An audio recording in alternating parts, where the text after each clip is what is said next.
Hello and welcome back to Seville Storytime. We're going to be continuing today with our series on Sevilla's Semana Santa. So let's dig in.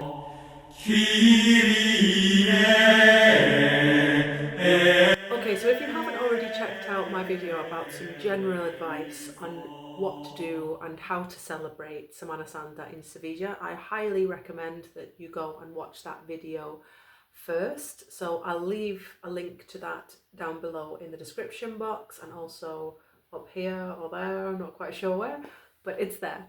Okay, so that video looked at what to expect when you come to Sevilla to see Semana Santa celebrations. A big part of enjoying Semana Santa celebrations is also understanding what exactly is going on. So it's all very well being there in the street and seeing these gorgeous processions taking place with the music and the incense and the images and the candles, all of that is fantastic. But if you don't know exactly what all of this means, and I don't just mean the significance of Semana Santa itself, but I mean the actual ins and outs of what is happening, then a lot of the beauty might actually be lost on you. I remember when I experienced my first Semana Santa celebrations, I was in quite a fortunate position to be able to truly appreciate most of what was going on, merely because I am a practicing Catholic.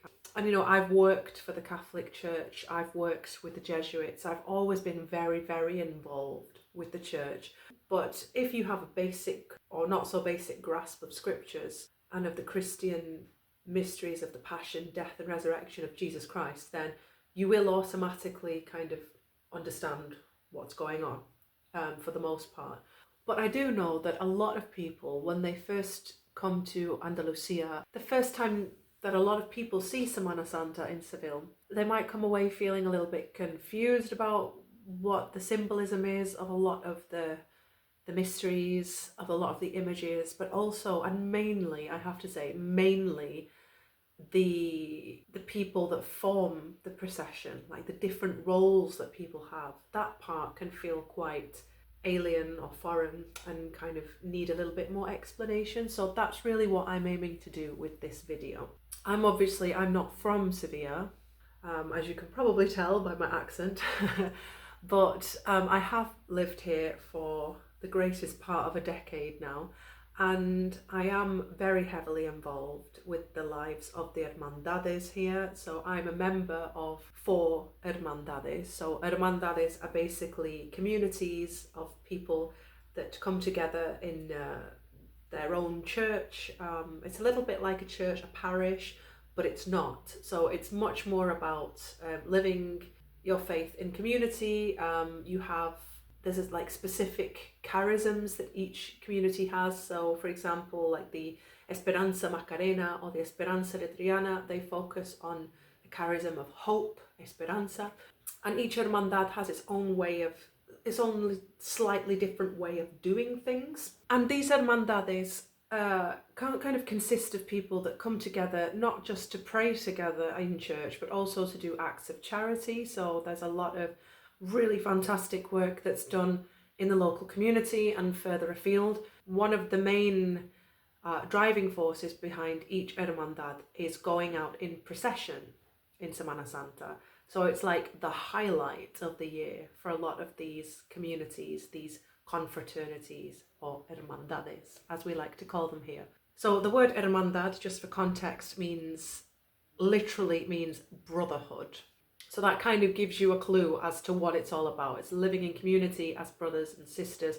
And it's not the sort of thing where it's like a consecrated community. Right, so it's not like we're Franciscans or Dominicans, it's not like we're religious communities where people take vows of poverty, chastity and obedience and all of that sort of stuff. We're lay people, we're just ordinary people that have jobs and, people get married and have children and all that sort of stuff.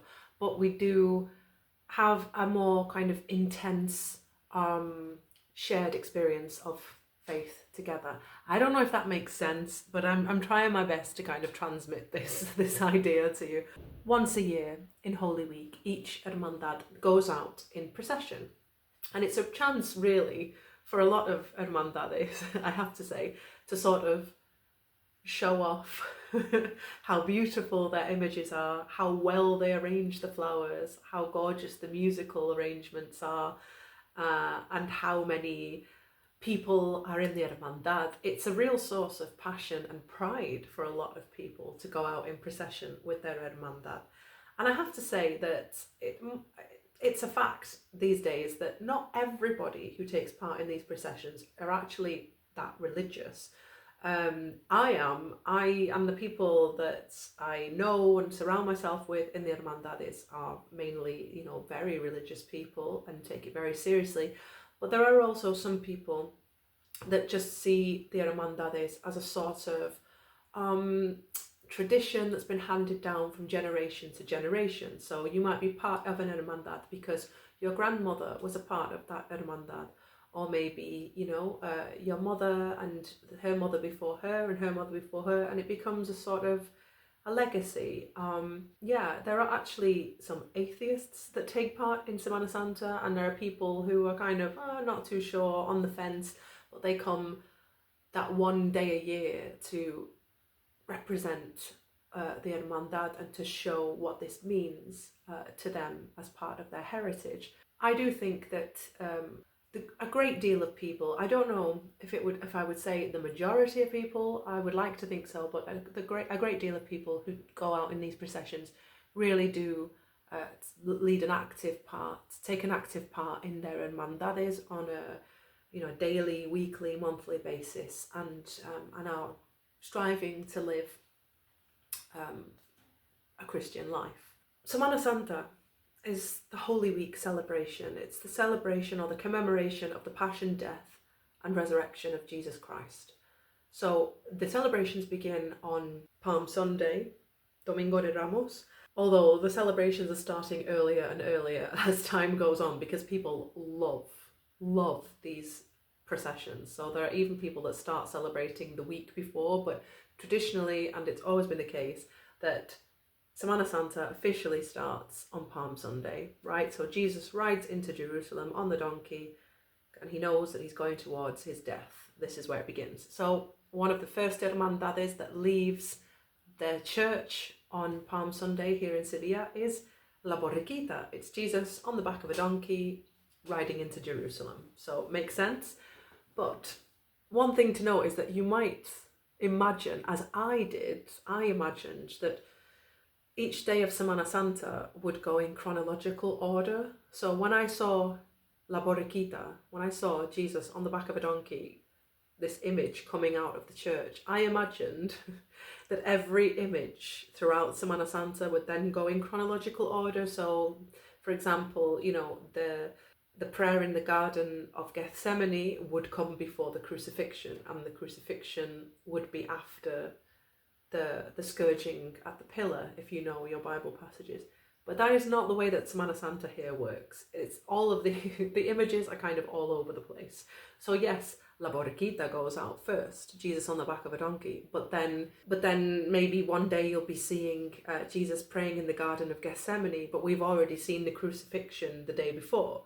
You see Jesus on trial on Lunes Santo, on the Monday. So you see Jesus on trial, but then on the same day, you're seeing various scenes from the Bible all kind of mixed up. Just to put that aside, this does not go in chronological order at all. Don't expect that. It doesn't go by order of the story. It goes by each hermandad, right? So each hermandad has a different focus, and those images go out in the order that they go out, basically. So when you come to Seville in Semana Santa, the whole city completely changes aspect. Seville is always a beautiful city, there's always plenty of life, but you're going to be faced with Nazarenos, costaleros, acólitos, priests, penitentes, all sorts of people, members of the public. It's just the whole city comes out. You're going to see images going out in procession. You're going to be smelling incense. You're going to be hearing beautiful, passionate music. It's a lot of it is very spectacular, but there are also some very intimate moments, very prayerful moments, and more kind of silent moments that you might not necessarily expect. But it's just beautiful, just beautiful. So there are more than 70 hermandades that go out in Semana Santa. So that's a whole lot of people. It's thousands and thousands and thousands of people going out into the street. So if you're agoraphobic, if you don't like being around people, forget it. This is not for you. So this celebration of Semana Santa has been around literally for centuries. And when I say Semana Santa, I'm not talking about Holy Week in general, because obviously Holy Week originates from the time of Jesus, right? So the facts are the facts, like, you know, Jesus died and rose again. Preach it. Preach, sister. The Semana Santa, the way that Semana Santa is celebrated in Seville, has been around for centuries. Centuries. Records show that there's the brotherhoods, the hermandades, existed even from around the 13th century. So, you know, that's a long line of worshippers. So it's a really big deal. It's a big tradition here. However, the form of the celebration of Semana Santa in Seville has evolved and changed over the years. But just let it suffice to say that the first sort of processions that predate our modern day Semana Santa were the processions that went towards La Cruz del Campo. As you may know, the modern day processions of Semana Santa consist in the same sort of itinerary, basically. So each hermandad leaves its church with its images. All of the people that want to participate leave the church and go out in procession, and everyone goes towards the Cathedral of Seville. Everyone enters into the cathedral, says a prayer, passes before the Blessed Sacrament, and then leaves the cathedral again and goes back to their church. And that can take hours. Before there were sturdy, stable bridges that connected Seville to Triana, the hermandades that exist in Triana, which is a neighbourhood of Seville, but some people consider it to be a city in its own right, but I'm not going there. I'm not going to enter into the discussion about that. But those hermandades didn't used to go to the cathedral. They used to go to the church of Santa Ana, which is and was considered to be like the equivalent of the cathedral for Triana. So, for example, the Hermandad del Cachorro, La Esperanza de Triana, La Estrella. So these hermandades didn't go to the cathedral, they went to Santa Ana. But then the Triana Bridge was built in the 19th century, and so it was much more easily accessible to get to the cathedral. So now all of the hermandades go to the cathedral, and it's like the focal point. But in the original, or as far as we know, the original format of Semana Santa was more like a Stations of the Cross, a Way of the Cross, with each hermandad kind of doing their own thing. It wasn't really as formalized as it is today. Each brotherhood would go out with people doing various forms of penitence or penance, and they would go towards the same sort of focal point, but it wasn't the cathedral in this case. It was La Cruz del Campo, which means the cross in the countryside, basically. It's kind of the best translation I can come up with, the cross in the countryside. So in the middle of the countryside, there was a cross. And now these crosses, it must be said, were quite common in the 13th, 14th, 15th century. Basically, the idea was that people who were travelling through the countryside could come across these crosses, these crucifixes, and say a prayer, and they were meant to give sort of a blessing to travellers, and were just a place of reassurance. But also they became a place of pilgrimage. So there were actually more than one cross. There were various crosses within the countryside surrounding Seville. One of the crosses that still exists to this day is La Cruz de San Lázaro, which used to be further outside of the city, but has now been moved to the Plaza de Santa Marta, which is right next to the cathedral. So that cross is very old. It's hundreds of years old, and that was one of the crosses in the countryside. In San Jerónimo, right next to some train tracks, not a lot of people know this, there's actually a little sort of temple, sort of chapel sort of construct. The original cross isn't there, but the chapel, the little chapel, has been conserved, and that was another cross in the countryside, which would be on the way to other places, other crosses. But not a lot of these crosses survive. the most important cross and the one that has survived the best is La Cruz del Campo. Now, when you come to Seville, you will know or you will discover that the beer from Seville is called Cruz Campo. And where can you find the factory that makes Cruz Campo beer? Right next to La Cruz del Campo. Okay, so, and you can even see on the branding for the beer, there's a little sort of temple with a cross in it, and because that is where they make the beer, it's right next to where this temple in the middle of the countryside was. Now it's not countryside, now it's the middle of a very like busy thoroughfare where people go to school, go to work, you know, there's lots of cars going past, but there's a factory that makes beer, for the love of God, literally. Yeah, this would have been a cross in the middle of the countryside, and this was where all of the processions sort of went towards.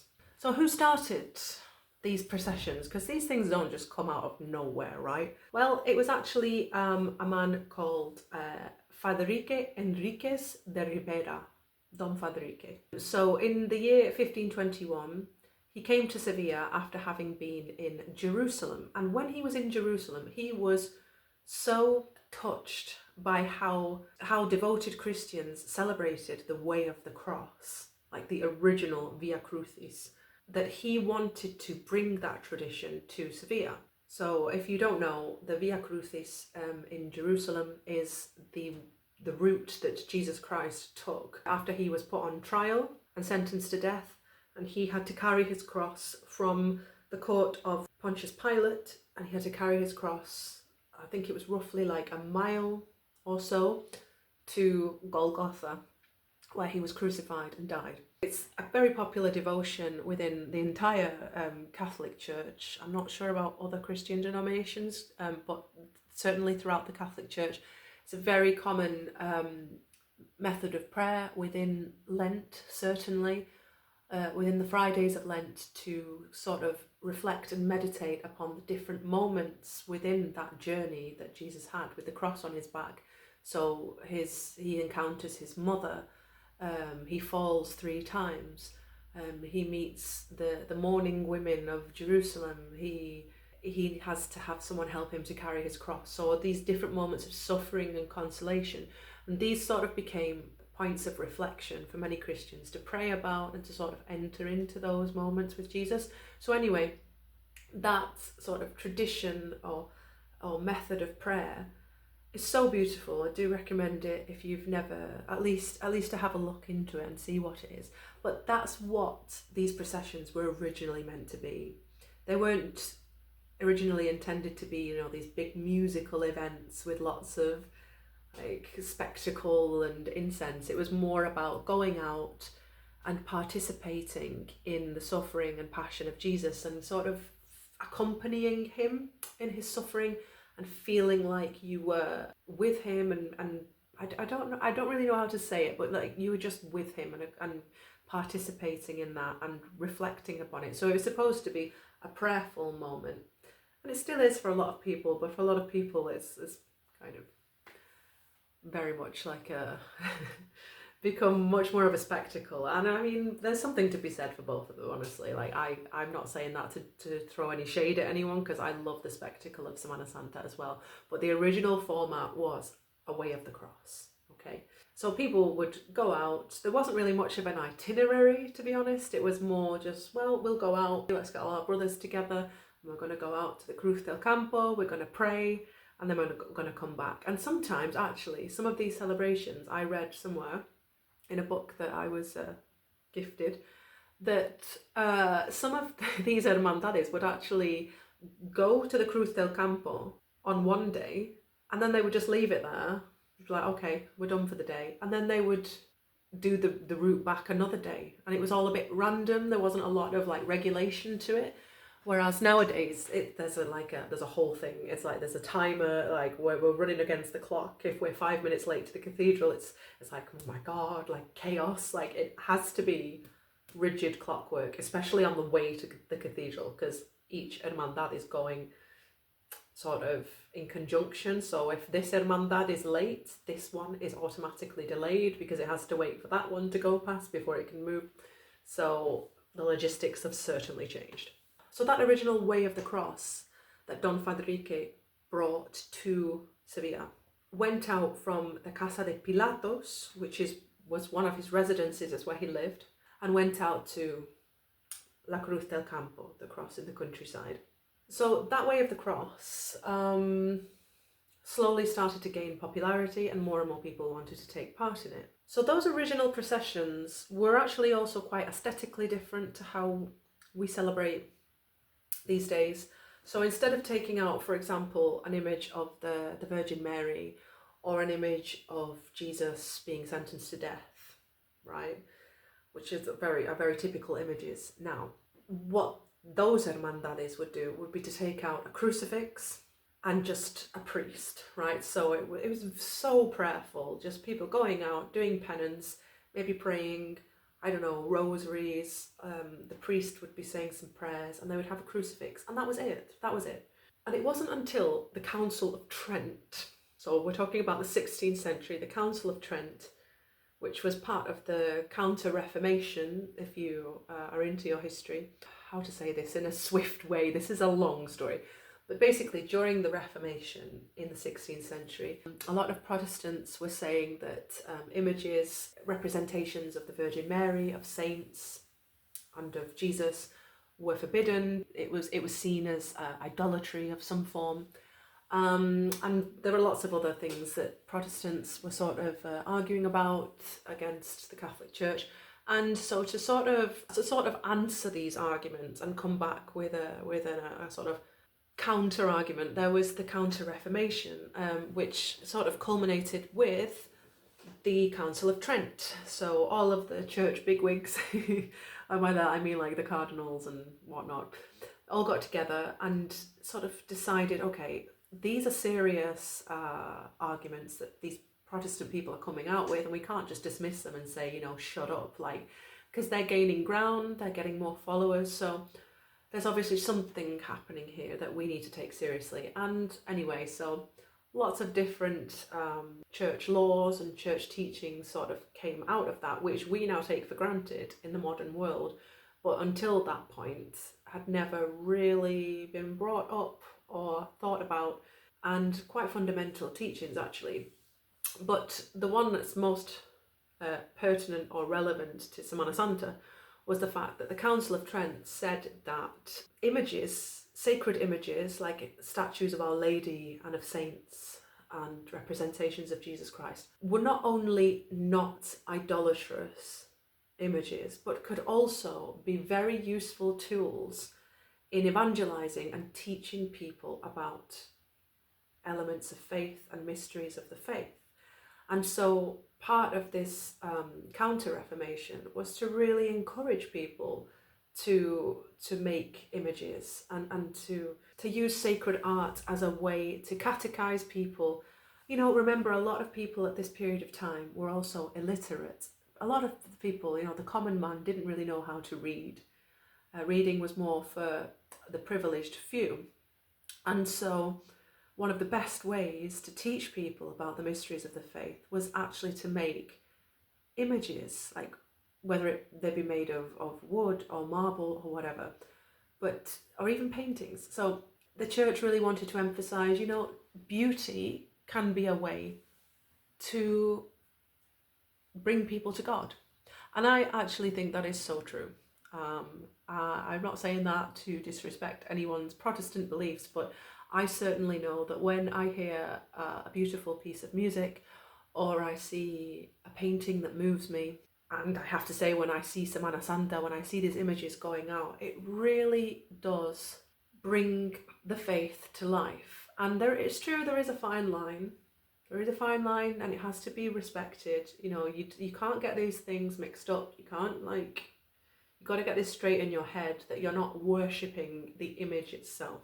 But there's certainly good ways to sort of imagine what these moments in Jesus's life were like. And remember also, it wasn't just that people couldn't read. They also didn't have television. They didn't have videos. They didn't have really any of these things that we take for granted. You know, if we want to see the Passion of the Christ, you know, there's movie interpretations of that, but these people didn't have that. So the closest thing would have been these graven images. And anyway, so after the Council of Trent decided to sort of encourage people, yes, use these images as a way to evangelize and catechize people, then the brotherhoods took that seriously and began to take their images out into the street. So a lot of these images already existed. Some of them didn't, but in fact, a lot of them didn't exist yet. But there were already some images of Our Lady and of Jesus that existed within Seville, but they stayed within their churches. But after the Council of Trent, people began to say, well, you know what? Well, we're going out in procession. Why don't we take our image of the Virgin out with us so that other people can see what a beautiful image of Our Lady we have, and just as an aid to prayer. And so that's what happened. So I've already mentioned that initially all of these hermandades would go towards La Cruz del Campo, the cross in the countryside. But in 1604, Cardinal Fernando Niño de Guevara, I said that wrong, Cardinal Fernando Niño de Guevara ordered the brotherhoods to begin going to the cathedral to do their station of penance. So this was the first time there was a generalized rule of what to do. Before that, people were just sort of going, okay, well, I'll go out at 3 o'clock and you can go out whenever, and we'll just find our own way there. But in 1604, this cardinal was like, okay, this is pandemonium. Can we get some order here, regulation? Everybody has to go to the cathedral, right? So instead of the Cruz del Campo, cathedral. Everybody is going to the cathedral, except for the brotherhoods that were in Triana. They would go to Santa Ana. But that was merely because of logistics, because there was no blooming bridges. There was a bridge, right? This is ridiculous. I mean, it's not ridiculous. I don't want to, it's history. But there was a bridge, but it was made of boats. So I shouldn't laugh, but it was called El Puente de Barcas. So it was the bridge of boats. And it was basically, I can't remember how many boats it was. Let's say there were like 15. Someone's going to correct me on this, but I can't remember. But they were all upturned boats with like a plank of wood on top of them. And that was, so like to get across the river, you would have to walk across these upturned boats. And that was the bridge. And so you can imagine how sort of unstable that might have been, especially if you're carrying a very like heavy image and sacred and precious image across that bridge. You don't want that. That is not a situation you want to be in. No. Even though this cardinal had said, this needs to be a bit of order here, actually until 1873 there were still some brotherhoods that still continued to go to the Cruz del Campo. So, some resistance. There are actually some really interesting stories about the evolution of the processions, and especially like the Corpus Christi processions in June, how they've evolved over the years, and how sometimes the church, sometimes the archbishops have tried to regulate and impose rules from above, and the hermandades have kind of pushed back and said, don't tell us what to do. This is our hermandad, we'll do it our way. So it's quite interesting. There's a lot of little stories like that, too many to kind of go into right now. But yeah, so it's not always just been a case of the church saying, you're going to celebrate like this, you have to do what you're told. Semana Santa has always kind of maintained, and the processions and the religiosity of Seville has always sort of maintained this kind of very almost kind of grassroots expression of religion. I think, as Pope Francis calls it, it's the sensum fidei. I don't know if I'm saying that right, but it's like I remember Pope Francis saying there are two sorts of faith. There's the faith that comes from the teachings of the church, the wisdom of the church telling you, this is inspired by the Holy Spirit, this is what we know to be true, blah, blah, blah. And then there's the faith that comes from the people, which is more like popular piety. And it's sometimes kind of sort of sneered at by a lot of intellectuals, sort of, oh yeah, well, I mean, like, you're going in a procession. I mean, like, you should be reading Thomas Aquinas with a cigar in a smoking room. Like, oh God, you're so basic, saying that your virgin is guapa. You know, you've got, like, there is some, like, intellectual snobbery about some of this sort of spirituality. But the Pope said there is a lot to be said for popular piety because it's something that comes from the people. It's like an instinct of like, it's a cry from the heart. It's something that comes from us where we say, we want this. Like, we know what the church says, but we also, like, you don't have, like, you as an authority don't have the only claim to faith. We also are church and we want this. And so, like, maybe not always the most intellectual people on the ground still have access to a treasury of faith.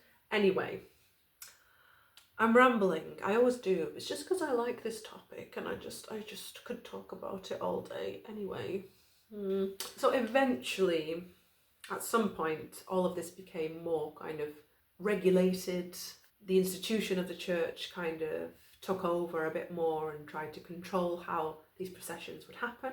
So there was also sort of a regulation of the different types of hermandades, and actually each hermandad has a rule book that each member receives, which sort of lays out how you're expected to live that in a contemplative way, and it's a lot. It's a lot, and I think many people don't actually read these rule books, but you know, they're very interesting because they tell you a lot about the mentality of each hermandad and what exactly they stand for. The small print of the hermandad is, I don't know, there was a period of time in the 19th century when there were some setbacks to how Semana Santa progressed. So, you know, you had the French invasion, you had the revolution, political obstacles that got in the way of it. And so there were some years when, you know, barely any hermandades went out, and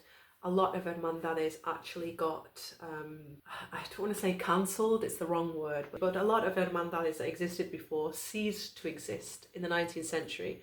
A lot of the older hermandades kind of were sold off, a lot of their goods were sold, but then also there were some newer hermandades that were given a financial boost to sort of push them forward into the spotlight. So that's the reason why, actually, if you are into this sort of thing, you might notice that there are some hermandades that have lost their popularity and don't go out anymore.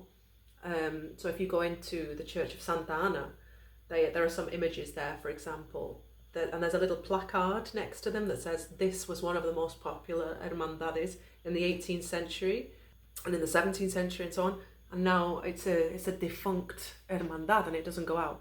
Whereas there are other hermandades which are hugely popular today, which just didn't exist or did receive very little attention until they were given that boost in the 19th century. So it's so interesting.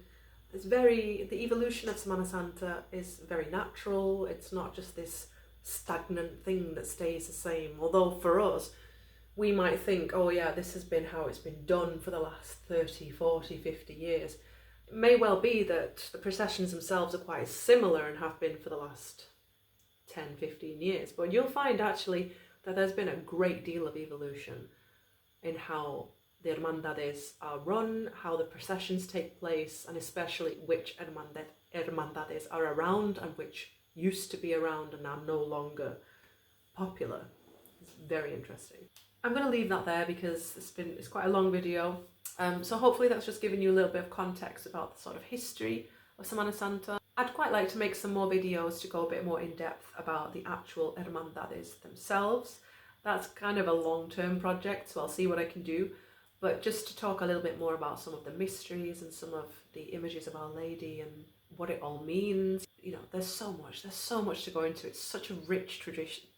It's such a rich tradition that I could be here for years. There are scholars that study this for years, and it's just never ending. If you do have any questions and you want me to go a bit more in depth about anything, or if anyone wants to add any information, if I've missed anything out, just leave a comment down below. I'll do my best to get back to you. And if anyone wants to leave me any info, I'm still learning and I'm happy to keep learning. So let's just keep enjoying Semana Santa together.